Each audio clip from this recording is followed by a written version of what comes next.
guys. Welcome back to Serials, a PNN webcast series that chronicles your stories.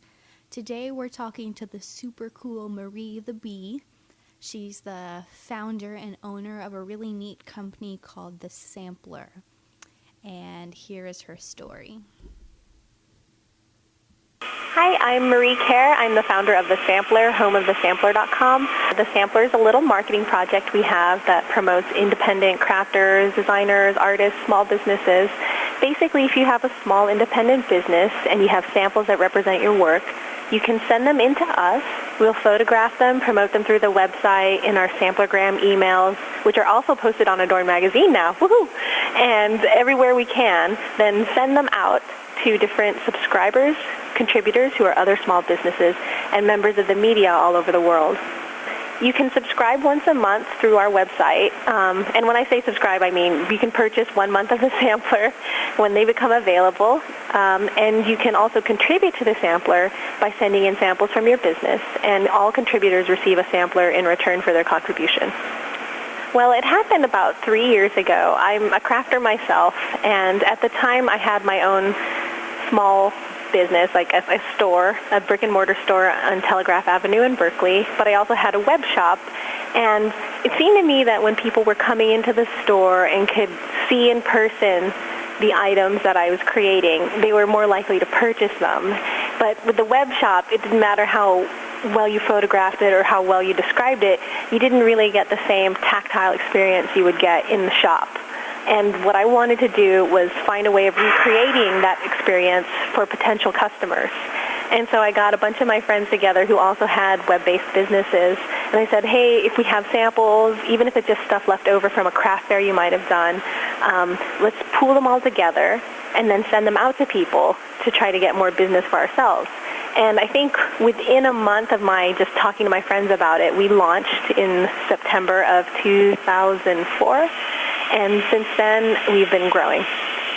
At first, it was just word of mouth. Back then I was an internet newbie, and I was just on LiveJournal and then things like Craftster.org and the switchboards, the online forums for crafters.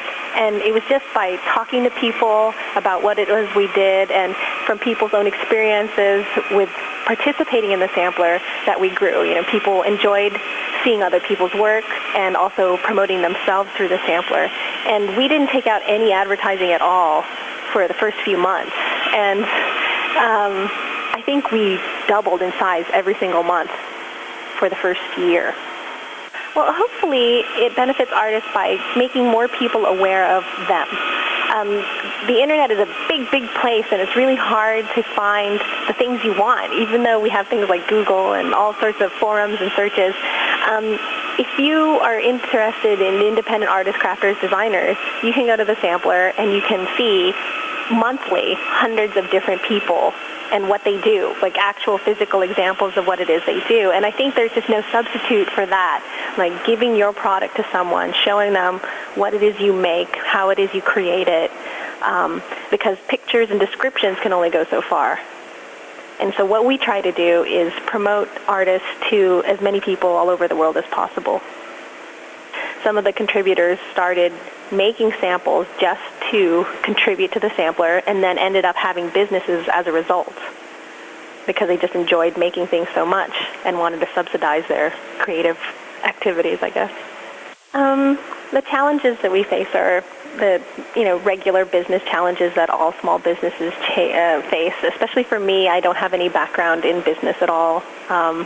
So I just had an idea that I wanted to implement. I didn't really know how to do it, and I had to find out, what it takes to run a business, and that was a lot of trial and error. So they're just business challenges that everyone faces were the big challenges for us, keeping the Sampler afloat, becoming profitable, getting people who could work on the Sampler and compensating them for their time. That was a big challenge.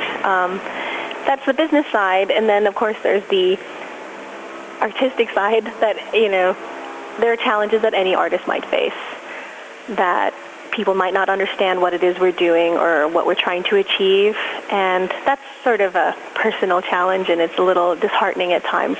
Well, there are a lot of awesome things about doing the Sampler. benefits are obvious that we can actually help people and promote their businesses and be effective in what we do. There's the satisfaction of having an idea and seeing it come to fruition and actually being able to work for myself. That's pretty awesome.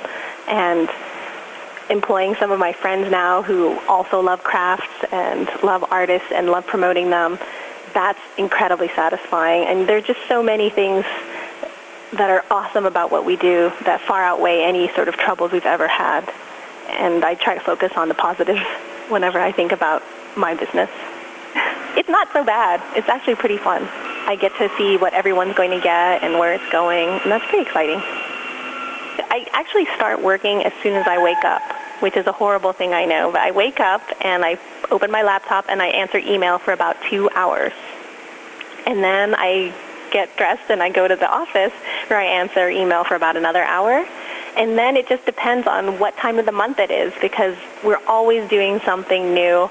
We're trying to create new programs. So right now, as of today, I woke up, did my emailing, came in, did some more emailing, and then I started putting samplers together, which means I put together boxes, filled them with paper, and then filled them up with samples, taped them shut, and then I'm shipping them to places all over the world, and I'll probably be doing that for another week. We're shipping 500 samplers this month. Yes, that's one of the challenging parts of the sampler is that I spend a lot of money buying stuff. It's really hard not to get enticed when you see so many things, and I can't take anything from the sampler because all those samples need to go out to new homes. So yes, totally. I started spinning yarn. That's really fun because I also like to weave, and I got myself an Ashford's Knitters loom, which I don't know if you're familiar with, but it's like a weaving loom that you can fold up and put in a bag and take with you to work if you wanted. And so now I'm weaving my own yarn to spinning my own yarn to weave in my loom. Oh, everybody who contributes to the sampler, it's pretty exciting because we have so many new people contributing all the time, and there are just all these new crafters who are coming up, starting their own small businesses, and there are so many new ideas. It's hard not to be inspired by the influx of new and fresh and cool. So everybody basically is pretty inspiring. Also, I really am inspired by my dog because she has like a totally opposite work ethic from me. She likes to sleep all day, and I really wish that I could be more free with my time and less of a workaholic. Sleep a little more, play with squeaky toys.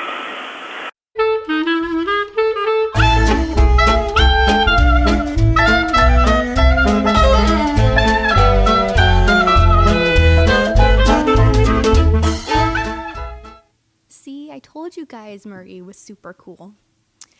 Anyway, that's all for today, but make sure you come back next week because we're going to be talking to the equally cool Amanda McTighe. She's a writer, director, and creative consultant, and she has lots of cool stories to tell about her career and how she's evolved in the arts. It's going to be really fun. So we'll see you then. Bye.